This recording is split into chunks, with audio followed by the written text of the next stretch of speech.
ஒருத்தர் வந்துட்டு இந்த மாதிரி எடிட்டர் அண்ட் பப்ளிஷரா ஒர்க் போகணும் அப்படின்னு ஆசைப்படுறாங்கன்னா என்ன படிக்கணும், எப்படி அந்த ஒர்க் போகலாம்? படிப்பு வந்து ஜெர்னலிசம் படிக்கலாம். என்ன சொல்றாங்க?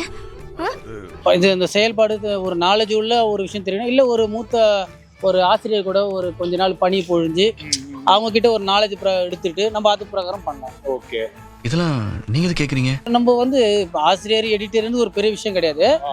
ஆனால் நம்ம எந்த நாலேஜ் உள்ளது அதுதான் மேட்டர். பேசிக் நாலேஜ் நம்மளுக்கு ஒரு இப்போ நம்ம என்ன சொல்லுவோம், இப்போ ஒரு எழுத படிக்க தெரியுது ஒன்று. ரெண்டாவது வந்து வாழ்க்கையில் இன்னைக்கு இது தேவை, இது நாளைக்கு இது தேவையில்லை, அத்தியாவசிய பொருள் இது முக்கியம். எல்லாமே ஒரு சொசைட்டியை பற்றி ஓரளவுக்கு நாலேஜ் இருந்தாலே போதும். ஓகே, அது இருந்தாலே அதுக்குன்னு பர்டிகுலராக எதுவுமே தேவையில்லை. நல்ல ஒரு செலிபிரிட்டியோ ஒரு பிக் ஷாட்டோ நீங்கள் இப்போ மீட் பண்ணி ஒரு ஷூட் பண்ணுறீங்க அப்படின்னா அப்போ மட்டும் அதுக்கு உண்டான குவாலிஃபிகேஷன் நம்ம இருக்கணும். ஸ்பீச்சிங் ஓகே, அதுக்கு தகுந்த மாதிரி இருந்தால் மட்டும் போதும். வேற மாதிரி பர்டிகுலராக இதுக்குன்னு நாலேஜ் ஸ்பெசிஃபிக்காக எதுவும் தேவையில்லை. ஓகே, என்ன மனுஷன். இந்த வீடியோ உங்களுக்கு பிடிச்சிருக்கும்னு நம்புறேன். இது போல இன்னும் நிறைய வீடியோஸ் பார்க்கறதுக்கு மறக்காம சதேஷ் மித்ரன் சேனலை சப்ஸ்கிரைப் பண்ணிக்கோங்க.